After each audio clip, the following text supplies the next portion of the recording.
the season of Christmas, season of celebration,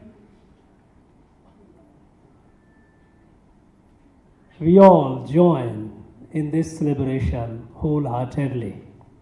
And a very, very Merry Christmas to all of you. Friends,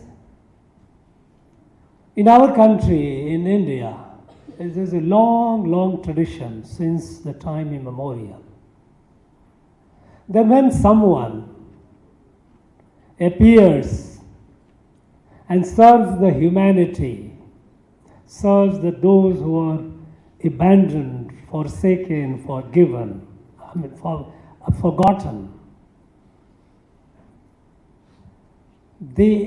we have by nature to look divinity in that person. That person is divine. And there have been such people who have appeared on this earth, especially in our country, Bharat. Though Jesus was not born on this land, but what he taught, it resonates with our basic values, our core philosophy.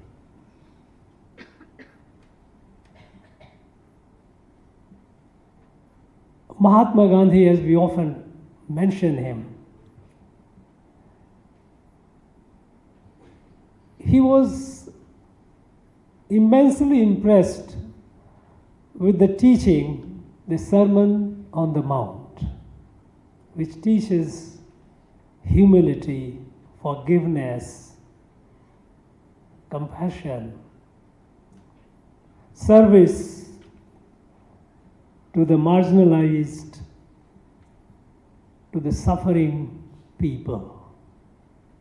And that's what he called Antim Jan, the last man. And he often used to tell, for everyone, at whichever station in life one is, he said that I have a talisman. You keep it with you. Whatever you are doing, whichever position you are, think of whether, to what extent this work that you are doing is going to help. Imagine the man, the last man, the man who has been at the end of the spectrum, forgotten, suffering, deprived, poor. How is it going to help that person? If it is going to help that person, what you are doing is worth doing it.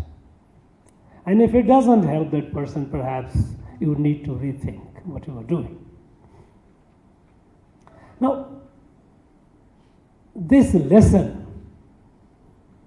is needed today more than ever before. We know that how the world is in the grip of conflict, fighting. We are not only fighting with each other, we are fighting with and even with ourselves. Look at the conflict within individuals. This rush for this consumer culture, the materialism, too much of it, for just forgetting the rest, sense of I-ness, everything for me. Economists call it an animal instinct, but I think humans are more than animals. We must rise above that. And it doesn't glorify when someone says that we must raise for the growth, you must raise the animal instinct. No, that's not needed. We can grow by remaining human as well. As often our elders have said, there is no dearth of resources, there is no paucity of things to fulfill our need, but you can't have enough for your greed. In this midst of conflict, I think the message of peace, message of love, message of forgiveness, compassion that Jesus gave us, I think we must reflect. and bring it in our life, our day-to-day life. If we can succeed to even a marginal extent, it will be worth. Today, while we are celebrating the Christmas all over the world, and the season will go on, our country is also at the cusp of a transformation. We are following the teaching, the message that Jesus gave us. Look for the downtrodden, care for the deprived. And when we see that in the last 1 decade, if over 25 crores people have been pulled out of poverty, it is nothing but, it is fulfilling the desire that the Jesus had.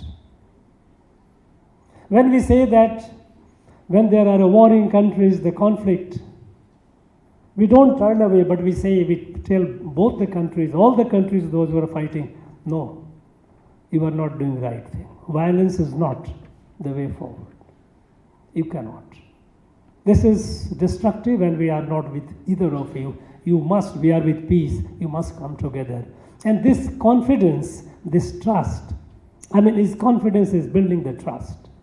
And the countries are looking forward to India with hope. When, in time of distress, and we have seen during the time of COVID, when the world was struck by this unknown beast, people were dying. And when the developed countries had developed a vaccine, they looked at it as an opportunity to make more money. It was Bharat, it was India, which thanks to our scientists, that when we discovered this medicine, we shared it with needy people in more than 150 countries of the world free. This is teaching of Jesus. When we see people hating other, killing other in the name of faith, it's painful. Often, every now and then we read in the newspaper, someone has gone and killed people just because those people belong to some other faith. And look at this. Neither the killer nor the victim, they know each other. They have nothing in common. They have no personal grudge. And yet, there is something that motivates some people to go and kill. This hatred, we know eventually it will be defeated. The love will prevail. But I think this also gives us a reason to pause and say, why is it happening? Why there is so much of hatred? I think we need more love. We need more lessons in forgiveness, compassion. And when it comes to compassion, there is nothing called qualified compassion, that I will be compassionate to people of my faith or people of this. It is not. How can it be? It has to be unqualified. We are all human beings. We are all brothers and sisters. When we say Vasudhaiva Kutumbakam or Yadu Mure Yavarum Kelir, this is nothing but a message of oneness, message of love, message of brotherhood. This message must percolate, must permeate our life, everyday life, our day-to-day life. Our love should not be just limited to ourselves. Our love must extend also to the nature, environment around. Because the world is facing, we are all seeing this onset of, we see the wrath of elements, the kind of rains, storms, all kinds of natural disasters happening because we are not at peace with nature. We must learn to love and respect nature. In India, we have a tradition to love and respect nature. And I think living in harmony rather than living as the Lord and Master of this creation, that attitude has to go. We must live in harmony with ourselves, we must live in harmony with nature. And if we can, wherever we are, as one friend mentioned about, go and love your family, a message that a great soul taught us. Yes, love your family, love yourself. But love yourself doesn't mean that you hate others. We must remind ourselves, this annual event that we celebrate, the season and of Christmas, this is for us to constantly keep reminding us what the teaching came to us, that we must not forget, howsoever dark the environment might be, however dark the tunnel or long the tunnel might look like, at the end of it there will be light, and there is a light. There is no doubt of it. And eventually that light will come and enlighten us, all of us. There will be peace, and peace has to be brought in. And it will be brought in, I have no doubt about it, because there are enough agents of peace. There are enough carriers of peace. There may be people with hatred, but there are far many more people who are infused with love and affection. And I think they eventually will prevail. We have no doubt about it. None of us have any doubt about it. Friends, I wish on this auspicious occasion, this joyous occasion, let us all celebrate Christmas with joy, with fullness, wherever we are, with our family, with our friends, and convey the message of love and peace, what the Jesus told us. And that will be a true celebration. Thank you very much. Once again, I wish all of you a very, very Merry Christmas and very, very Happy New Year. Thanks.